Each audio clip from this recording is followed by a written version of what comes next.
Hi guys, welcome to my vlog. Meron nga pala tayong gagawing video okay na universal coin slot.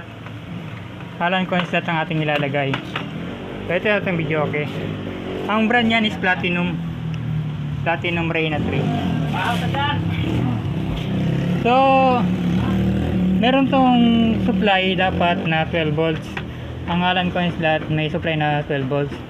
Yung positive niya is red, then black is ground. Yan.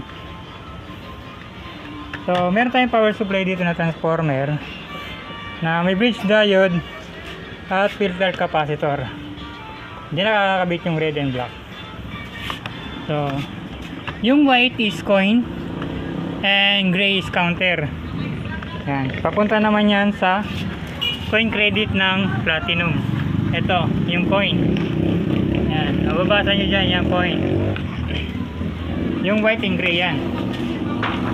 So dito na tayo sa Alan coin slot. Pag-calibrate. So i-calibrate natin siya ng pindutin natin yung meron diyang add, minus at set. Pindutin natin ng sabay yung add and minus. Yan, lalabas yung A. So pwede natin yung calibrate. Pindutin natin yung set. Lalabas yung E. So meron tayong 7 na sample. Yan. 7 na sample. 1, 2, 3, 4, 5, 6, 7. So lagyan natin siya sa 7. 6 lang, hindi pa pwede. So 6 na lang, alisin muna natin yung 20 pesos. Alisin na natin 20 pesos. Dapat pwede to. So ang H pa natin ay yan. So lugan natin siya ng 5 sample. Then sa P, yung P yung value. Yung so gawin natin yung 1 credit lamang.